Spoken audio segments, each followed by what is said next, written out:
it's been a long time. I'm really sorry. It's just been one of those, hasn't it? Work generally and just fucking life getting in the way as usual. Apologies, I don't know how long it's been. It's been a couple of months, like 2 or 3 months, probably more. But I'm here now. This is the most important thing. This bastard video is take 2 and all. I've done this once, so if it corrupts again when I try and transfer it, it'll be another fucking 4 months before I get another upload. Oh man alive. Technology, when it don't work, bloody nightmare. Right, I've a fair bit to show you, a fair bit to crack on through. I'm going to try and whiz through as quick as I can. Yeah, right, let's start. Straight in there. Right, I've got a new Ps4 controller, courtesy of Mike Pibworth. A nice little red one. It's going in lovely condition, this hardly used. So that'll come in mega handy. Thank you, Mike. I have, so since I guess I should tell you, like, a couple of people know I've moved a lot of stuff on. I've refreshed the collection. I've done a bit of a spring clean, if you like. So the PS1's gone now. I've really stripped back on the Master System, unfortunately, because again, collecting just starts getting on my nerves. So I've got about 10 games, which is the real nostalgic ones for me, and the ones that I know I'll play. I've still got the NES stuff at the minute for now. Whether that changes, I don't know. Maybe, maybe not. But yeah, I don't know about that. I could live to regret that if I get that. Mega Drive's untouched. I've still got, I mean, I'm saying I've got rid of PS1. I've kept about 20 games. Again, the ones that I know I'll play, so I've kept them. PS2's untouched. The one, what else went? Yeah, so Super Famicom went. That went, unfortunately, as well. A bit of a, yeah. Not, you know. But I don't feel bad. I don't feel bad or regret anything in getting shut of what I have done. I just think it needed a bit of a reboot, the collection, and I think it's good to do that. It keeps everything fresh. I've gained a lot of space back, shitloads of space back, so that's good. So yeah, not all's good. All's good. You know, some people mentioned what I giving up gaming. No. What I giving up collecting. No. Once it's in your blood, you can't give it up. You know, so I wouldn't. What I considering giving up the YouTube channel? No. And I'll think sometimes, you know, it gets on your tits, you know, when there's shit going on, and you just think, ugh, is it worth it? I know it's not as good as it used to be. I'm not the only one to think that, but I'm still here. What can I say? I'm still here. It's just I don't get to make as many uploads as I wish. So I mean, it's like probably I'll try and do once a month going forward. What can I say? If I don't, I don't. Don't hold it against me. Anyway, moving on. I have bought Dungeon Master Loose Cart on the SNES. So I did have this on the Super Famicom version, but looked at getting it complete, but it's a little bit prohibitively expensive. So Loose Carts for me at the moment. Fantastic game, that. I'm looking at getting so my boxed Street Fighter 2 SNES went as well. I'm going to replace that with a 1 chip and maybe get everything played through Everdrive, or the vast majority. That's the way I'm going. You know, I've never been a massive SNES collector anyway. It's only ever been Loose Cart, so it won't, you know, it don't bother me at all. I do fancy getting a 1 chip for multi-region and all that. So that's that. This I got off Mike Pibworth as well. I was hoping my good friend Alec up in Scotland, who did the specky for me, was going to do a repair job, but he's incredibly busy. He's got so much going on, it's not going to be possible to get this done anytime soon. But I'm not bothered, because I'm going to just have it as a shelf piece for now, and if he does get around to it eventually, then, you know, brilliant. But if not, I'm happy just to have it sat on the shelf. So it's currently non-working, unfortunately. We've got a repair kit here for it. It's the fabulous. I had one of these back in the day. I did prefer the Lynx though. Did prefer the Atari Lynx, but it's the Sega Game Gear. I've looked at maybe getting a modded one, but again, will I really play it? Probably not. But it's nice just to have a albeit non-working standard version. It came with, what's that, Space Harrier and Sonic 2. The cheapest chips are about 25 quid. It's got actually what we got there, soundboard capacitor kit and mainboard capacitor kit. I believe that's all it needs and we're good to go. I just don't have the skills to do that shit. I'm not even going to attempt it. But then, nevertheless, cool little item just to have on a shelf. Right, moving on swiftly. Spectrum, as usual, I have a little Spectrum section, don't I? I know it's not for everyone. I won't show these in detail, but it's the Quattro set by Codemasters. Now, the different genres, I won't go through them all. I don't know if that's the full set or not. So there's 6 there, but they were cool nevertheless. We've got another Codemasters, Ghost Hunters. This is a cracking little sort of platformer, is this, if you've never played it. That's a belter. This one I loved back in the day by players, this Shanghai Warriors. Nice little fighter that, if you've ever played that. That is great, that game. And then look at artwork on this. We've got Mrs. Mop with a cig in her mouth. That's a crap. And it works. So I was thinking the other day, you know, like you get, what are they, 45 years old, a lot of these games, and you know what, some of them just don't work, but it's just for the artwork now with a lot of these speckies. I don't give a monkeys if they don't load. I've got everything on emulation anyway, all the tap files, so it doesn't really matter whether they load or not. It's just nice to have them. Like I say, you know, best part of 40 plus years old, some of these. Unbelievable. We've got a lot of these, by the way, are off various Facebook groups. Some are off eBay, but most are off Facebook groups. I can't for the life of me remember what this is a sequel of. It's like a really early 3D dungeon crawler or exploration game, but this is a sequel to the more well-known original, and it's Crypt. It's a giant clamshell. That's definitely off Facebook, is that one. We've got a couple of big box ones. We've got the fantastic, I thought I had this on big box, I don't. I must have just have it on Atari ST. I know I always harp on about about this one. It's Gunship. Fantastic game, that. Really good. Still really playable today. And then we've got the frankly appalling Heroes of the Lance. I got this because it was literally about £3, because it's got a bit of damage to the box there. Looks a bit splayed out.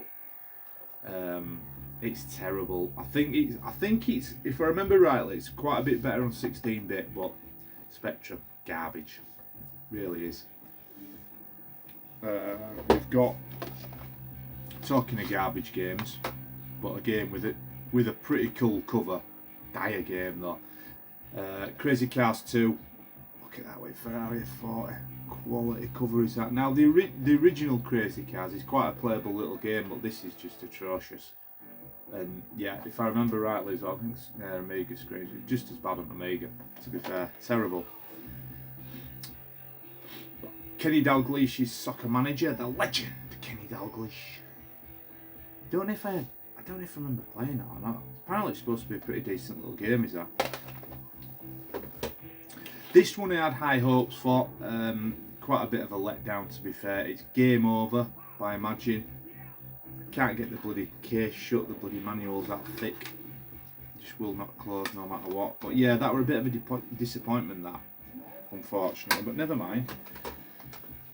Sticking with the theme of shit games, V. Now, who's ancient like me that remembers that on TV? Still love watching that. Yeah, but not a very good game, to be fair, at all. Even worse, and again, cool cover, terrible game, Hellfire Attack. Now that, believe it or not, is getting quite scarce to find in the jewel cases. You can get the budget release smaller one, but yeah, Yeah, really cool cover, but just, oh man, not good, not good. This one I remember, I must have had it, I'm pretty certain if I remember rightly, I had this on Acorn Electron, because I remembered the title and it was defo before I had my Spectrum. It's Psycho Pigs UXB. Again, quite tricky to get hold of these by US Gold. There's not a million copies of these about, but you look at that for a cover. Brilliant is that. Very playable, quite addictive game is that. And this one, probably, I'll stick my neck out now and say this is probably one of the best Spectrum games out there. Certainly as a sort of racing simulation game, you ain't going to get much better than this. Equally as good, probably, yeah, it is slightly better on, I did have it on Amiga. But what a game, Stunt Car Racer. Must have played this, any Spectrum fan. Brilliant game, absolutely superb. Still holds up today. I mean, to say that's a 48k game, phenomenal, really is. Couple of Mega Drive games now knocked off the old list, official wanted list. So managed to get both these at fantastic prices. One is off Mike's Ultimately Rare games site. The other one was eBay. So quite a playable little game. This quite simplistic but quite enjoyable. It's Home Alone. I mean, obviously it's aimed at, you know, the movie, so probably aimed at it, you know, younger players at the time, but pretty decent little game is that. Really enjoyed it playing that last night. So it's completely manual. Can't remember how much I paid for it, but it was pretty cheap. 12 or 15 quid. Don't know what going rate is on eBay for this, but wanted that for a while, so well happy to knock that off the list. And then this year, absolute staple title. Had it back when I had my original bloody Mega Drive when I was a kid. Had to get it back in collection. It's crept up over years as this one, and certainly if it's in the better condition, which this is, I can't emphasise enough what condition this is in, how good it is. It's Michael Jackson's Moonwalker. I mean, this can, you know, approach like 45, 50 quid on a good day. Got this on auction. I mean, look at that, it's absolutely lovely condition. There's a lot of poor copies of this game as well, I've noticed when I've been looking, but yeah, this is a belter, so well happy to have this. It ran like auction. I think I got it for about 35 quid, something like that. Had to get that back, so chuffed to bits with that. Don't know if I've ever showed this before. I don't know why it's even on that pile. But I mean, if you really want, you know, in current times, in the current climate, if you want to play a game that absolutely scares you half to death, never mind your, you know, your bloody first-person horror bloody games. This is the real McCoy for scaring you to death. DEFCON. Fucking thermonuclear war. Yeah. Jesus Christ, so like, yeah, but it is pretty bloody addictive bloody game. It really is, especially if you were to have, you know, 2 or 3 of your mates. But yeah, probably a bit of a dodgy subject matter right now. Yeah, enough said about that, the better. Right, so this one I got off a good pal Brian Shalcroft, aka Beeps. Now I know this in by any stretch, you know, they're considered to be the best of the mini consoles. It gets quite a little bit of stick for various reasons, but I just had to get one of these. It did a really good price. It's box complete. It's the Neo Geo Mini. Like I said, it comes with box, comes with the stickers. Now there were one main reason why I bought this. I mean, I certainly won't be playing it on that. I can't stand little screens and them, so it will be hooked up to the TV. Hence, where the criticism comes from. I don't think it sort of translates over very well to the big screen, but never mind. So the main reason I got it, so it comes stock with 40 games. Now Brian shoehorned another 40 games onto it, so it's actually got 80 games. So I thought, that's quite an interesting prospect. And for the price, I thought, yeah, sod it, I'll get it. Add it to the, the old mini console collection. Obviously connecting up to a TV, I've had to get this, which was pretty, I think it was as new actually. Don't look, still in the packet.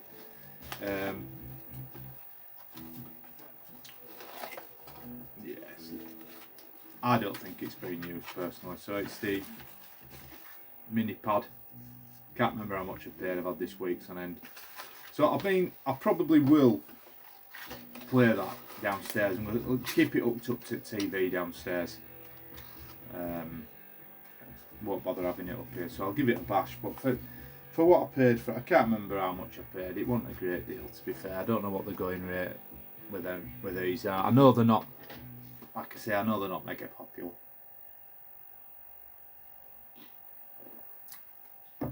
Anyway, the last item is this quality item. So I've been fancying getting one of these back. I say back, I've never actually had this version, but I've had a PC Engine before. I think I got one off Rob a couple of years ago, but because it was like, unmodified, shall we say, and it never really got the time of day. Just left it in the box. It was boxed, and I always thought, I want something decent, a decent PC Engine back.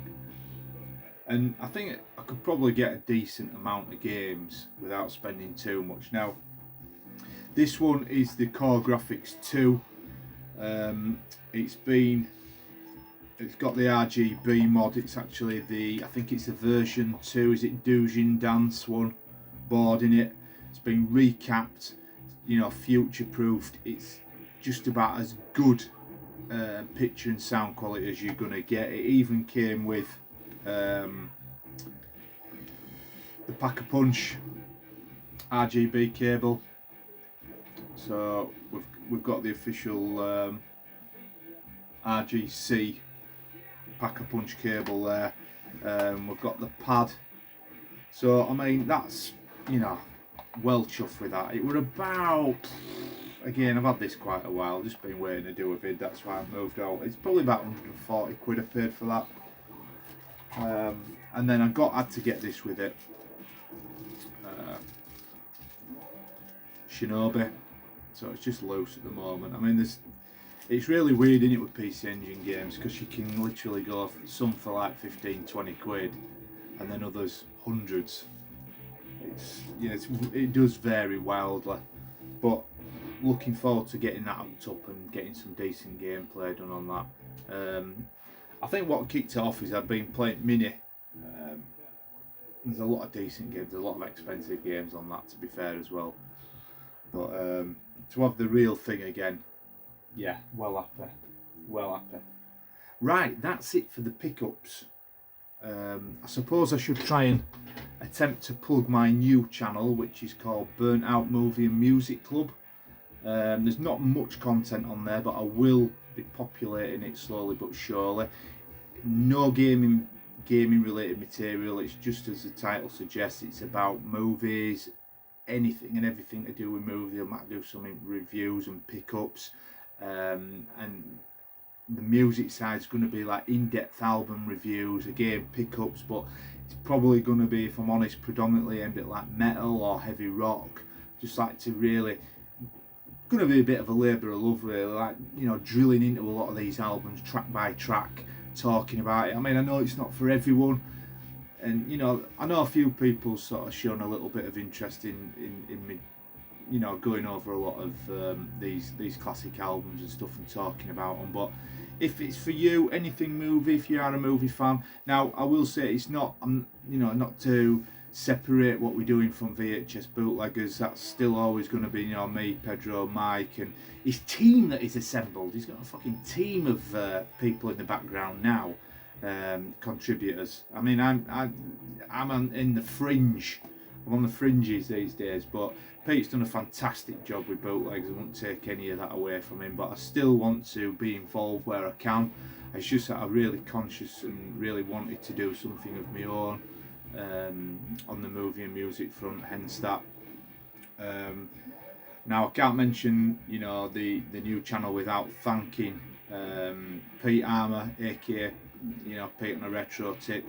He's done a fantastic intro for me and banner work, and again, I don't have the skill set nor the time to be able to do that. Now look, I'll put it out there right now, if there's people that, you know, I've got a problem with Pete that's done that for me and I don't want to get involved in any bullshit, then just simply don't, you know, don't sub to my channel.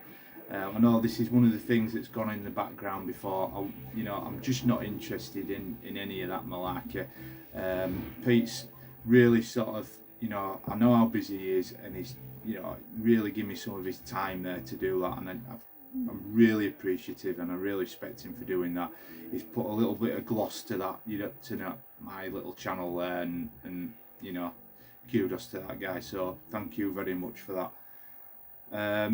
So that's that. If you do get a chance to check it out, Burnt Out's Movie and Music Club. So I guess in a way we've got three channels on the go now with bootleggers as well. God knows where I'm going to find the bloody time, but I'll do my best. And yeah, so thanks for checking in, guys. I'm sorry it's been so long. I will do my utmost to, you know, come back with another more regular uploads. But in the meantime, long live the retro.